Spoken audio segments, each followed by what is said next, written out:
The number fourth point, Mr. President, and this is the most critical point, is the reason why I especially came here. It is about what is happening in Kashmir. Before I go on this, I want to make one thing clear, that when we came to power, my first priority was that Pakistan would be a country which will try its best to bring peace. We had been through this war on terror. We joined the United States war on terror after 2001. And Pakistan went through one of its worst periods where 70,000 Pakistanis died and over 150 billion was lost to our economy. And Mr. President, I opposed the war because in the 80s, Pakistan had joined the Western countries in what was the freedom struggle then in Afghanistan against the Soviets. And it was funded by the Western countries. These Mujahideen groups, which were treated in guerrilla warfare, were trained by Pakistan Army, funded by the Western countries, and especially US, and they waged what was a freedom struggle in Afghanistan. The Soviets called them terrorists. We called them freedom fighters. 1989, the Soviets retreated. The Americans packed up and left. Pakistan was left with these groups. Come 9/11, Pakistan joined the United States in this war on terror. And now our government was supposed to, the reason why I opposed joining this war, because here we had indoctrinated them in jihad, meaning freedom struggle against foreign occupation. Now, because we had joined the US and the US had occupied Afghanistan, now we were supposed to tell them that, no, this is not freedom struggle and jihad, it's terrorism. So that's why I tried to tell then government that, stay neutral because you will have leverage over them.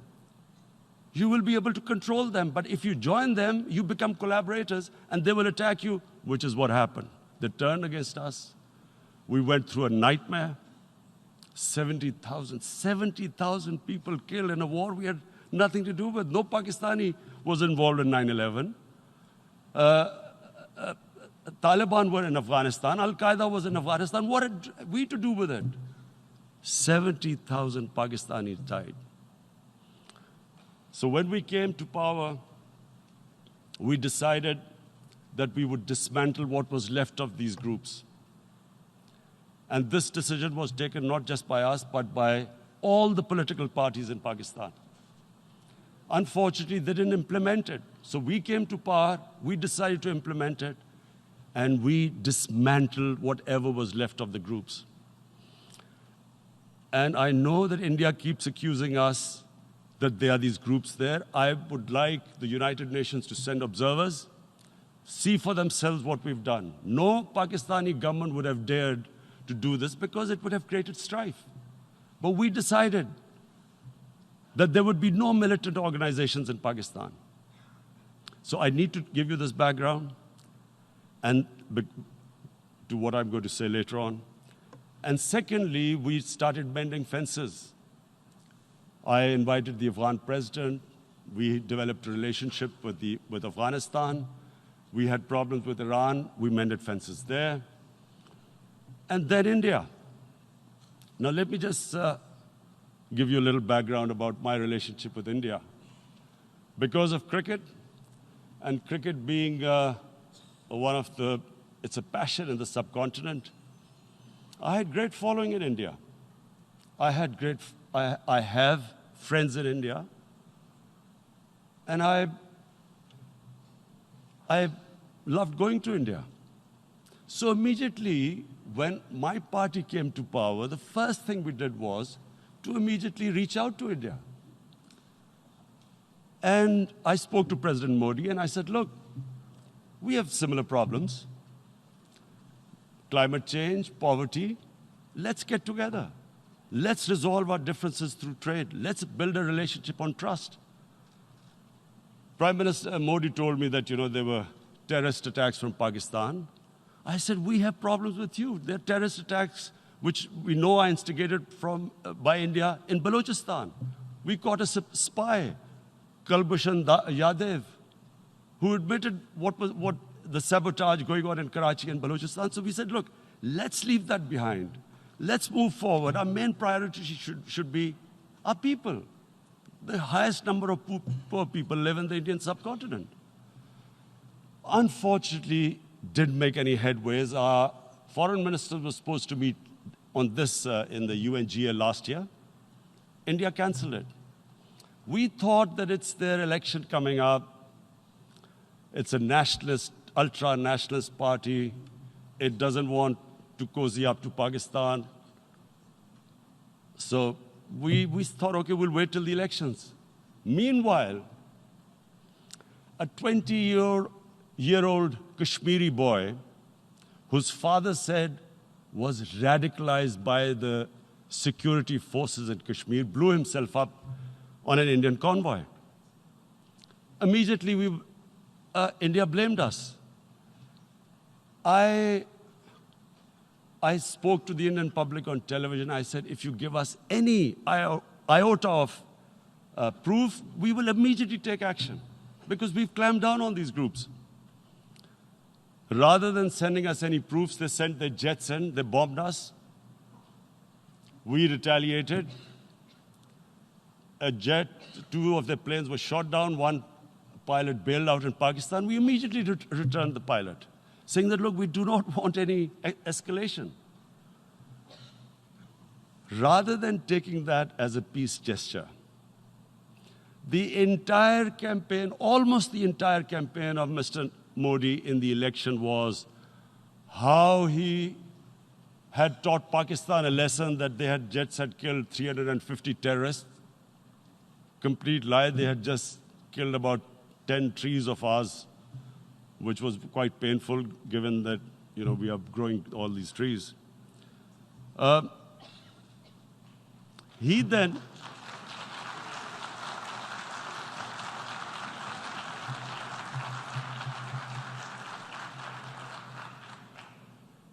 the election campaign, Mr. Modi used words like, this is just a trailer. The movie is about to start. I went into Pakistan and taught them a lesson. This was the election campaign. Okay, so we thought, us politicians make all these statements to win elections. So, okay, after elections, we'll get back to our normal relationship. Well, the moment the elections ended, we approached India. No response, but then we discovered they were trying to push us in the FATF blacklist to bankrupt us. That's when we realized there was an agenda. And that agenda became obvious on the 5th August when India went against 11 United Nations Security Council resolutions which say that Kashmir is a disputed territory and the people of Kashmir have the right of self-determination. They went against that. They went against Simla Accord, which is about bilateral, sorting out our differences through bilateral means, went against that. They actually went against the Indian Constitution. Illegally, they revoked Article 370, which gave Kashmir the special status. They got an extra 180,000 troops there. Total number of security forces in Kashmir now are 900,000. And they put 8 million people of Kashmir under curfew.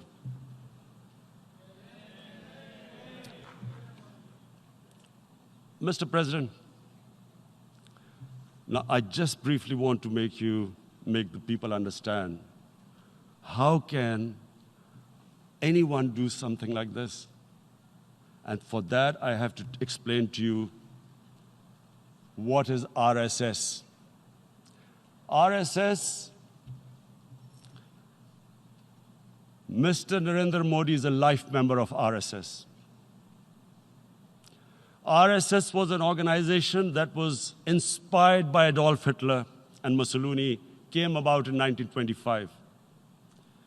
They believed in racial purity, racial superiority. They also believed they were an Aryan race like the Nazi believed they were an Aryan race. All that I'm saying can be verified. This is the time of information revolution. You can Google all this, what I'm saying.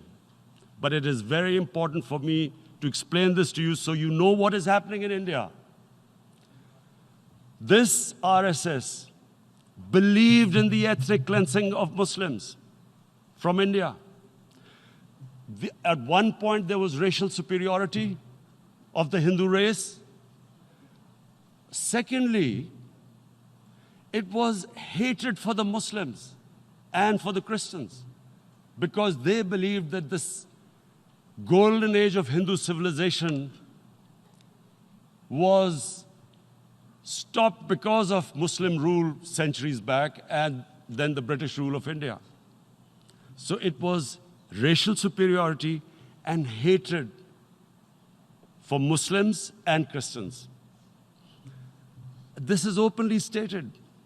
You look at the founding fathers of RSS, Golwalkar and Savarkar. Just Google them and you'll find out.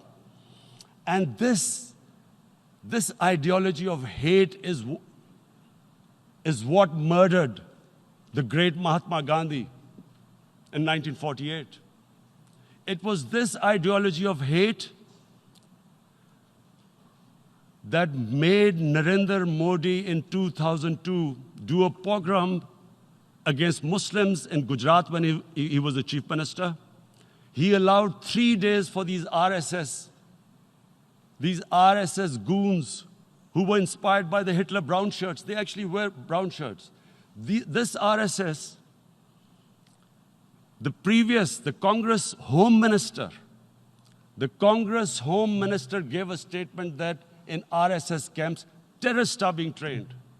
And these terrorists butchered 2,000 Muslims and 150,000 Muslims were made homeless.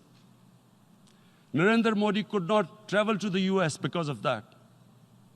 And I need to make you understand this background before I explain to you that what sort of a mindset would lay siege to 8 million people with 900,000 troops. Women, children, sick people, locked in as animals. In fact, of what I know of England, if 8 million animals were locked in, the RSPCA would have made a lot of noise about it. These are human beings.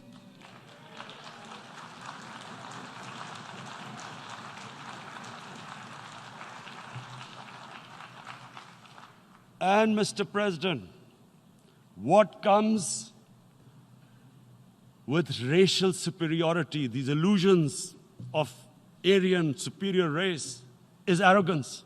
The two go together. And it's arrogance that makes people make mistakes and do stupid things. Cruel things like what Narendra Modi has done. It's sheer arrogance. And it's arrogance that has blinded him from the fact that what is going to happen when the curfew is lifted? Has he thought about it? This hasn't been thought through. What is he going to do when he lifts the curfew? Does he think that people of Kashmir will quietly accept the status quo because India has changed the constitution and taken away the special status? They'll accept that? Mr. President, 100,000 Kashmiris have died in the past 30 years because they were denied the right given by the United Nations, the right for self-determination. 100,000 have died and 11,000 women have been raped. There are 2 human rights United Nations human rights reports on this. The world hasn't done anything because India is a huge market, 1.2 billion people. Sadly, the material prevails over the human. But this has serious consequences. Again, I repeat, that's why I'm here. Look, what is going to happen when the curfew is lifted will be a bloodbath. The people will come out. There are 900,000 troops there.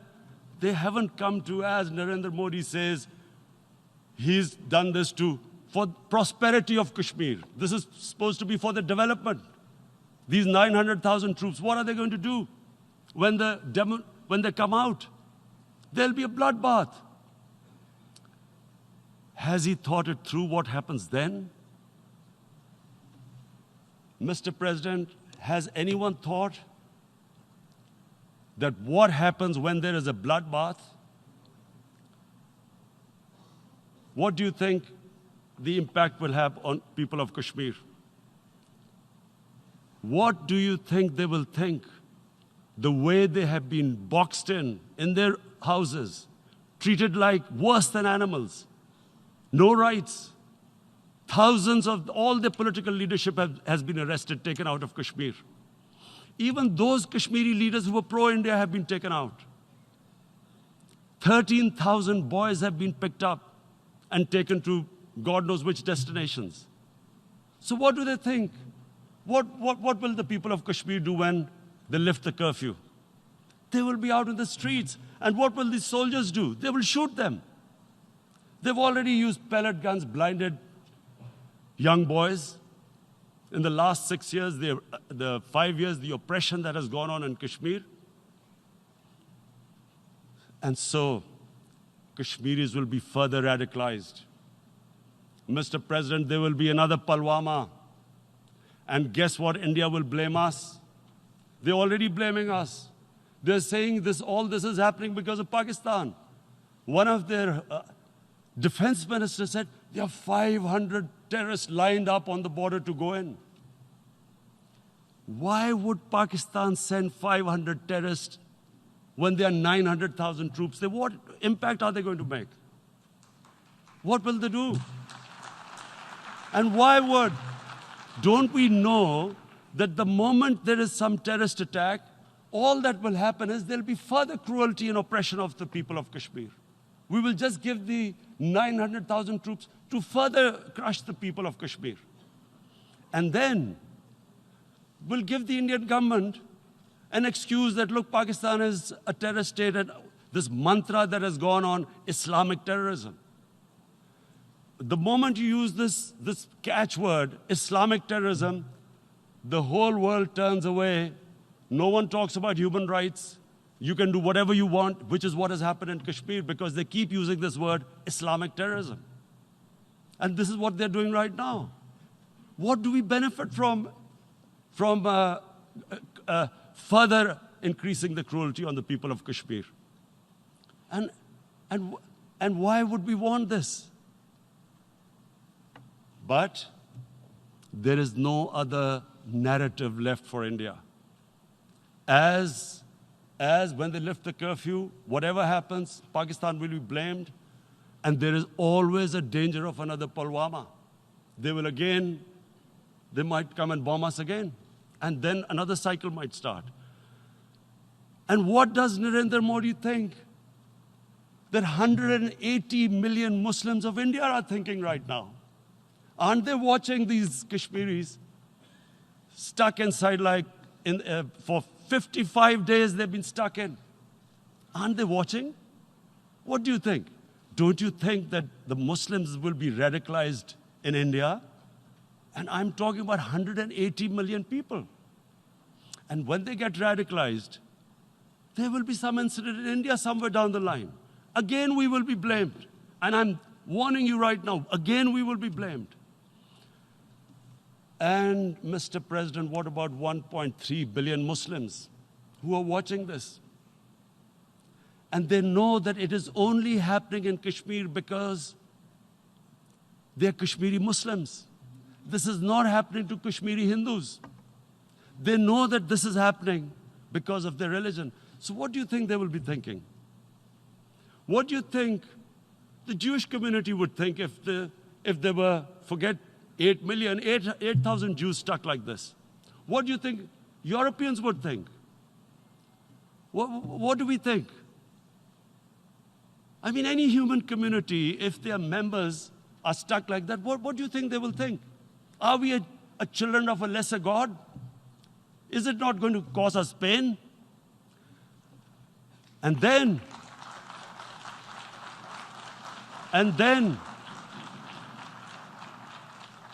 I'll tell you what will happen. People will, in the 1.3 billion Muslims, someone will pick up arms. I know we've been brought up with films, Western films. This good, decent guy doesn't get justice. He decides to pick up a gun and start seeking justice. There was a film made in New York, famous film called Death Wish. This guy gets mugged by and his family, his wife gets killed or something. He can't get justice. He picks up a gun and he goes around shooting muggers. And the whole cinema cheers him on. So what do you think the Muslims are thinking right now? If there is a bloodbath, there will be Muslims becoming radicals, not because of Islam, but because of what they will see, that there's no justice when it comes to Muslims. There were Rohingya Muslims, Myanmar, who are, God knows, almost 1 million people out, ethnic cleansing. What was the response of the world community? So what do you think will be the response of 1.3 billion Muslims? I picture myself. I'm in Kashmir. I've been locked up for 55 days. I have heard about, and there are rapes, Indian Army going into homes, soldiers. Would I want to live this humiliation? Would I want to live like that? I would pick up a gun. You're forcing people. You are forcing people into radicalization. When people lose the will to live, what is there to live for? And this is what, if you can do this to human beings, you are actually radicalizing people. And so, Mr. President, I want to repeat here, this is one of the most critical times. There will be a reaction to this. Pakistan will be blamed. 2 nuclear-armed countries will come face to face like we came in February. And before we head in that direction, the United Nations has a responsibility. This is why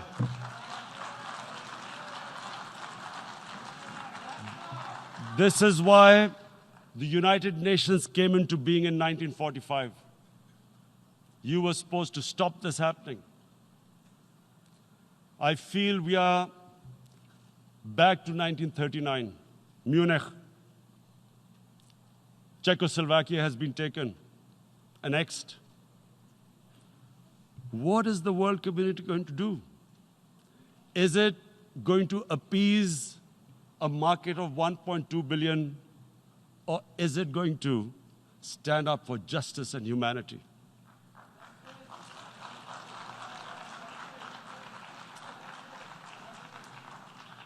If this goes wrong, you hope for the best, but be prepared for the worst. If a conventional war starts between the 2 countries, Mr. President, if a conventional war starts, and anything could happen, but supposing a country 7 times smaller than its neighbor is faced with the choice, either you surrender or you fight for your freedom till death, what will we do? I ask myself this question. And my belief is, La ilaha illallah, there is no God but one. And we will fight. And when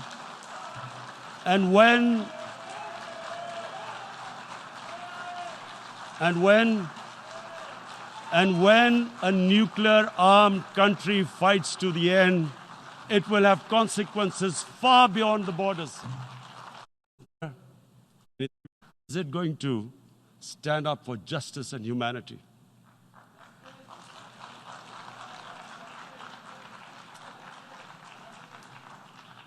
If this goes wrong, you hope for the best, but be prepared for the worst. If a conventional war starts between the two countries, Mr. President, if a conventional war starts, and anything could happen, but supposing a country 7 times smaller than its neighbor is faced with the choice, either you surrender or you fight for your freedom till death, what will we do? I ask myself this question. And my belief is, La ilaha illallah, there is no God but one. And we will fight. And when